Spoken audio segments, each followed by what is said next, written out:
Juang tapi jalan kebenaran tak akan selamanya sunyi. Assalamualaikum warahmatullahi wabarakatuh. Ketemu lagi dengan saya, Abu Musa. Hari ini Jumat tanggal 23 Januari tahun 2026. Kemarin kita telah sama-sama membahas tentang definisi nafs di dalam Al-Quran, yang mana menjelaskan tentang entitas psikis yang berada di dalam entitas fisik semua jenis makhluk hidup. Jadi tidak hanya manusia hewan-hewan, tumbuhan itu semua punya nafs. Selain itu juga kita telah sama-sama membahas definisi ruh di dalam Al-Quran yang menjelaskan tentang kesadaran potensi ilmu pengetahuan yang hanya diberikan kepada manusia yang berfungsi untuk mengupgrade dan mengupdate dirinya sendiri. Sehingga sampai saat ini hanya manusialah yang membentuk sebuah peradaban. Singkatnya, nafs ini dimiliki oleh semua makhluk hidup, namun ruh hanya dimiliki oleh manusia. Kali ini saya mau mereaksi dari satu video yang menjelaskan tentang nafs dan ruh. Mari kita dengarkan dari salah satu ustadz yang kalau kita dengar dari suaranya sudah banyak yang mengenalnya. Mari kita dengarkan. Kan jiwa, nafs, ruh, kolbu gitu ya. Betul. Ini sengaja waktu di awal saya tinggalkan pembahasannya. Karena Imam Ghazali juga beliau masih muter-muter di situ. Jadi ada yang disebut dengan pertama dari fisik dulu, jasad. Ini dia. Jasad kita ini mempunyai energi, energinya mirip dengan binatang. Energi itu ada pada apa? Ada pada nafs, disebut jiwa. Bahasa Indonesianya jiwa. Disebut sukma, disebut juga diri. Tapi diri ini diri bagian luar itu dia. Ya. Nah, badan kaitannya dengan jiwa tadi. Ya. Lalu kita punya sisi lain, akal. Nah, ini masih di luar semua nih. Jadi sisi manusia yang di luar itu ada badan dan nafsnya, jiwanya, lalu ada akalnya. Nah, ini bagian terluar manusia. Jadi kita ini bukan satu sisi, Bapak. Ya. Dan yang kedua, kita mempunyai sisi lain. Apa sisi lain dari kita? Sisi batin. Tadi zahir. Yang batin itu adalah qalbu, lebih batin lagi namanya ruh. Nah, Imam Ghazali masih muter-muter kadang. Bagi beliau, nafs itu disebut ruh juga. Qalbu itu ruh juga, padahal bukan begitu. Ya, di zaman itu beliau baru bisa menjelaskan sedetail itu. Nah, zaman ini kita sudah bisa menjelaskan lebih detail dari Imam Ghazali ya. Beliau bisa sampai ke sana udah keren ya. Kenapa? Karena ruh itu min amrillah. Ruh itu amrullah, urusan Allah, hembusan Allah. Maka ruh ini tidak mati. Kalau nafs, jiwa mati deh. Oleh karenanya di dalam Al-Qur'an yang wafat, yang mati itu nafs apa ruh? Kullu nafsin yaitu. Tuh Mumtaz, Pak. Kullu nafsin, setiap nafs. Nggak ada ayatnya, kullu ruhin. Cuma ulama sebelum kita, sebagian mengartikan nafs itu ruh, itu kelirunya. Jadi ulama bisa keliru juga, tapi itu nggak apa-apa. Dulu bahasanya baru bisa sampai ke sana. Gitu.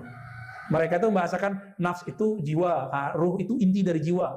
Padahal pembahasannya lebih dari itu. Jadi yang mati cuma nafs. An-nafs ini kadang punya karakter binatang, disebut dengan an-nafs al-ammarah. Insya Allah lah di Senin depan ya, saya bahas tentang tingkatan nafs berdasarkan kitab ini juga. Sampai nanti ada nafs mutmainnah. Nanti di atasnya ada lagi radiyah, mardiyah, kamilah. Di atasnya sebenarnya ada lagi, tapi kitab cuma 7 ya. Insya Allah. Nah, itu saja yang bisa kita dengarkan dari statement salah satu ustadz yang kalau kita dengar suaranya itu sudah sangat familiar. Jadi menurut ustadz tersebut, nafs disebut jiwa, diri atau badan. Namun ada sisi lain yang disebut batin, yaitu ruh dan kolbu. Bagian terakhir ini saya tidak setuju dan sepakat. Namun yang membuat saya tertarik adalah beliau mengakui bahwa ilmu pengetahuan itu berkembang. Dahulu, Imam Ghazali mengatakan kalau nafs dan kolbu itu juga disebut ruh. Dan ini tidak mengapa, sebab kemampuan beliau untuk menjelaskan sudah sangat maksimal saat itu. Namun di zaman sekarang, kita sudah mampu menjelaskan lebih detail lagi dari beliau. Nah, seharusnya memang seluruh ulama seperti itu ya. Jadi tidak ada yang namanya salah dan benar.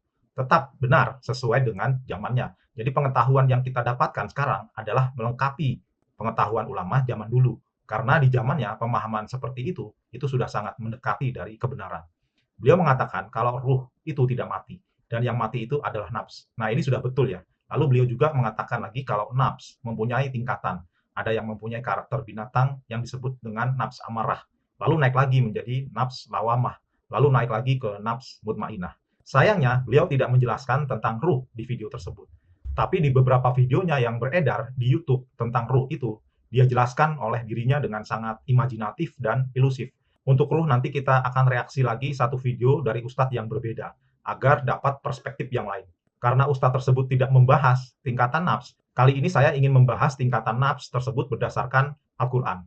Yang pertama, nafs amarah. Adalah nafs yang tidak menggunakan ruh sebagai potensi kesadaran ilmu pengetahuan yang diberikan Tuhan. Manusia jenis ini layaknya hewan. Allah Subhanahu wa Ta'ala menyebut nafs ini dekat kepada syahwat atau keinginan. Soal syahwat ini ya sudah pernah saya bahas dalam kajian bertema love, cinta, atau hub. Allah Subhanahu wa Ta'ala berfirman dalam Quran, A'udzubillahi minasyaitonirrajim, wa ma ubarri'u nafsi inna nafsa la'ammarotum bisu illa ma rahima rabbi ghafurur rahim. Yang artinya, dan aku tidak membebaskan diriku dari kesalahan karena sesungguhnya nafs itu selalu menyuruh kepada kejahatan, kecuali nafs yang diberi rahmat oleh Tuhanku. Nafs yang diberikan rahmat oleh Tuhan ini adalah nafs yang menggunakan potensi Tuhan, yaitu ruh. Lalu dilanjut lagi, sesungguhnya Tuhanku maha pengampun lagi maha penyayang. Quran Surat Yusuf ayat 53. Yang kedua, nafs lawamah. Adalah nafs yang kadang menggunakan potensi kesadaran ilmu pengetahuannya, namun kadang meninggalkan potensi kesadaran ilmu pengetahuannya. Manusia jenis ini sering melakukan kesalahan, namun kesadarannya kadang muncul, sehingga menyalahkan dirinya sendiri.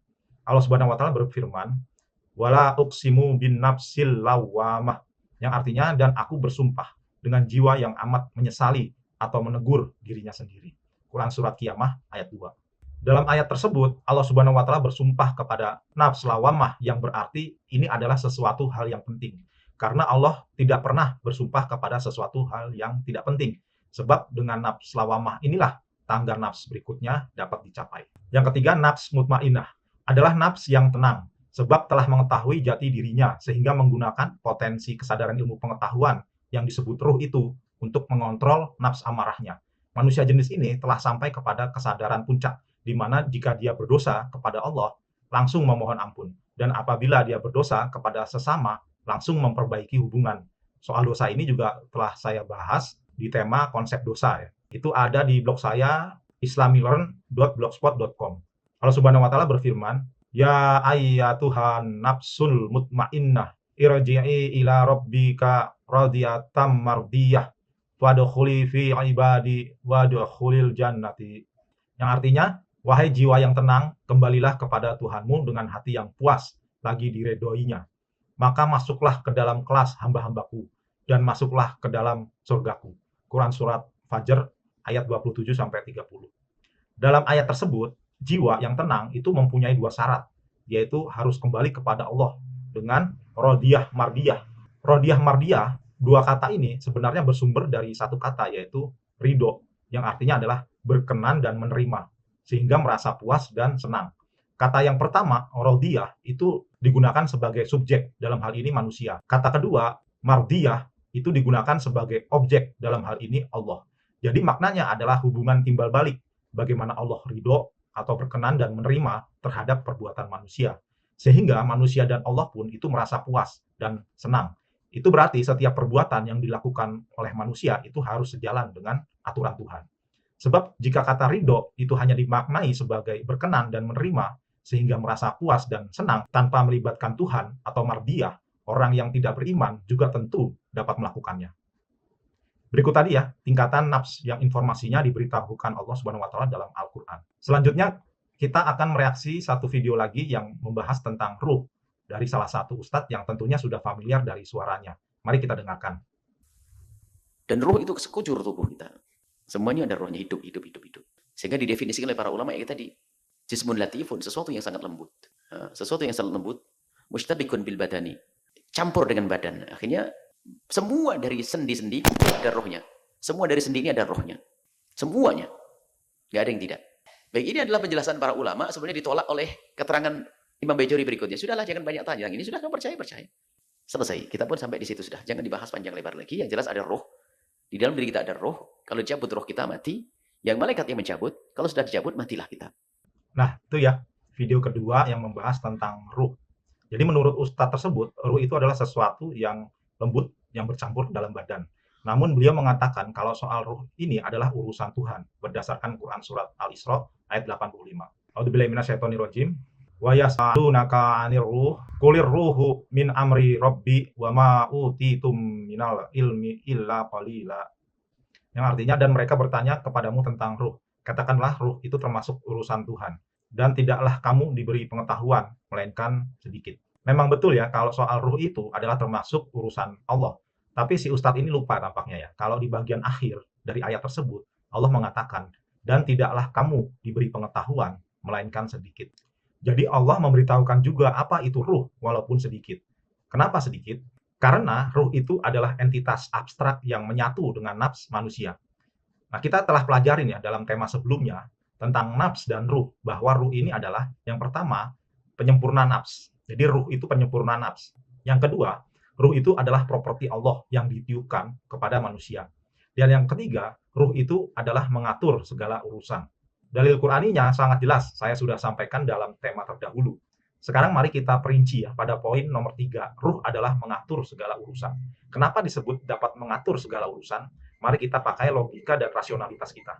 Jika segala urusan dapat diatur, maka bentuk peraturannya itu apa? Biasanya peraturan itu terdiri dari beberapa poin yang berisi tentang ketentuan yang membatasi perilaku manusia dan mengikatnya sehingga ditaati, serta memberikan sanksi bagi pelanggarnya. Peraturan tersebut itu berfungsi sebagai pedoman perilaku, baik berupa perintah maupun larangan.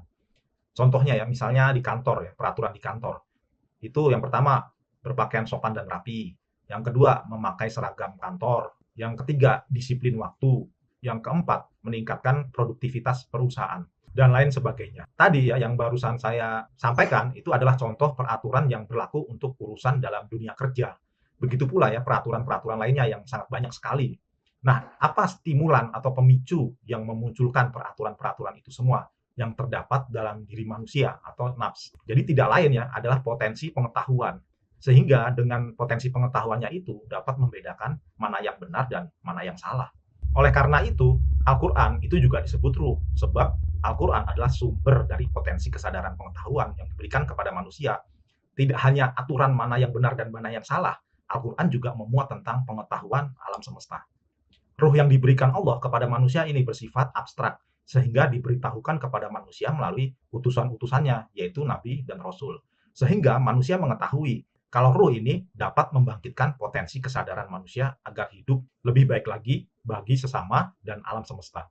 Aspek ruh ini sekarang mungkin masuk dalam kategori kognitif, yaitu segala aktivitas mental yang berkaitan dengan proses berpikir, belajar, memahami, mengingat, dan memecahkan masalah. Maka ruh ini tidak ada hubungannya dengan mukjizat ya, yang di luar dari aspek-aspek tersebut. Seperti halnya membelah lautan, api yang menjadi dingin, Isra Mi'raj, dan lain sebagainya.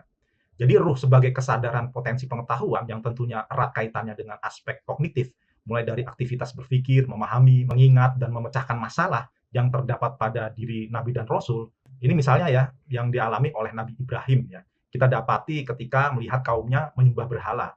Saat itu belum sampai kepada pemikiran apakah berhala itu dapat memberikan manfaat atau mudorot. Namun Nabi Ibrahim itu sudah dapat berpikir demikian. Itu ada di Quran Surat Al-Baqarah, surat kedua ayat 258 dan Quran Surat Al-Anbiya ayat 58. Nah, aspek kognitif ini terus berkembang karena materi terus mengalami perubahan yang disebut halak. Sehingga manusia di zaman sekarang pun itu bisa lebih kritis daripada Nabi Ibrahim.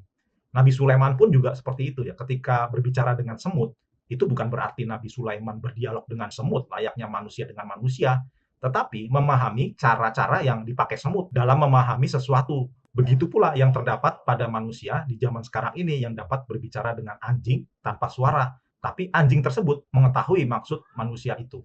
Itu Nabi Sulaiman berbicara dengan semut itu di Quran Surah An-Naml ayat 18 sampai 19.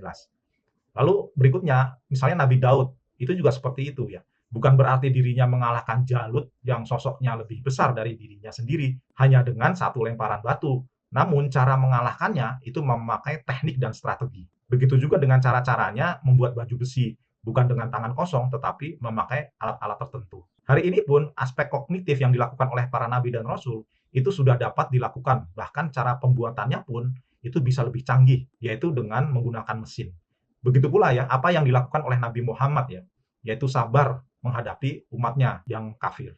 Hal ini seharusnya dapat diteladani oleh umat Islam sampai hari ini. Jadi ketika nafs atau diri pribadi manusia dapat mengoptimalkan kemampuan ruhnya yang berasal dari Allah, karena ruh itu adalah properti yang Allah berikan, sehingga dengan ruhnya itu dapat bermanfaat bagi manusia dan makhluk hidup lainnya. Rasulullah SAW bersabda, khairun nas anfa'uhum linnas. Artinya sebaik-baik manusia adalah yang paling bermanfaat untuk orang lain. Hadis riwayat Muslim. Ini berarti muslim atau mukmin itu belum tentu bermanfaat bagi orang lain, tapi ada muslim atau mukmin yang bermanfaat bagi orang lain. Begitu juga dengan non-muslim atau kafir, belum tentu bermanfaat bagi orang lain, tapi ada juga yang bermanfaat bagi orang lain. Oleh karena itu, Rasulullah sebut secara umum atau universal, yaitu sebaik-baik manusia adalah yang paling bermanfaat bagi sesamanya. Kenapa? Karena manusia itu mampu mengoptimalkan pemberian Allah yang berupa ruh itu. Demikianlah informasi yang Allah berikan kepada kita tentang nafs dan ruh. Kurang lebihnya saya mohon maaf, saya Abu Musa, sampai ketemu lagi di kajian-kajian berikutnya. Wassalamualaikum warahmatullahi wabarakatuh.